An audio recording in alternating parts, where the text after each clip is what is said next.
My traveling experience at Bangkok. In the late 80s and during my 20s, I had the opportunity to be stationed in Bangkok as a representative of the Maldives National Shipping Limited.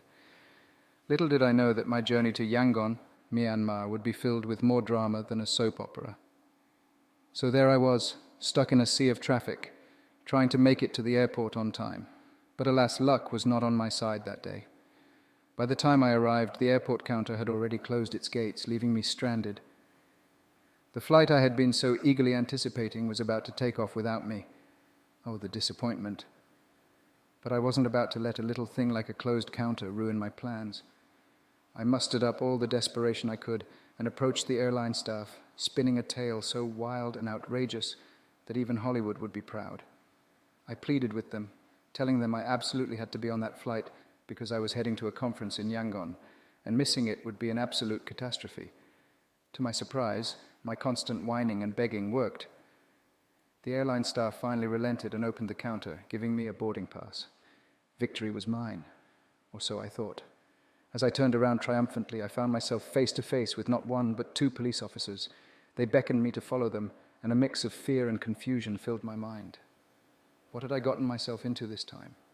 Were they going to arrest me for my spectacular acting skills? We entered a small room where my suitcase sat innocently, waiting to be thrown into the mix of chaos. The officers explained that they suspected me of carrying drugs or some other illegal contraband. I had no choice but to cooperate. After all, I wasn't smuggling anything besides an overwhelming desire to reach my destination. The police officers proceeded to search me as if I were a walking treasure chest of illicit substances. They patted me down with such intensity that I felt like a suspect on a crime show. Then they took out a knife and scrutinized every nook and cranny of my luggage, hoping to unearth some hidden secret. But to their disappointment and my relief, they found nothing. With a sigh of exasperation, they closed my suitcase and explained that their suspicions had been unfounded.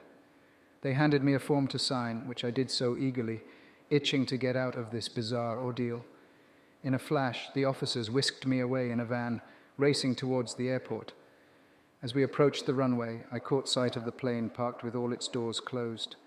I had missed the boarding time, and I could practically feel the annoyed glares of the passengers through the windows. And then the grand finale of this circus act. I was instructed to step onto a rising platform like some kind of comedy prop. I complied, climbing onto it, and lo and behold, the plane door swung open as if on cue. I stepped inside, only to be greeted by a sea of grumpy faces. Understandably so, considering the delay I had caused. In their eyes, I must have appeared as some kind of arrested refugee, a one-person spectacle causing havoc. I couldn't blame them for their less than enthusiastic welcome. Looking back, I realized I had made quite a scene at the counter, crying and screaming for a boarding pass. No wonder the airline staff had their doubts and subjected me to an impromptu investigation. But I emerged victorious in the end, soaring through the skies to Yangon, unscathed and triumphant.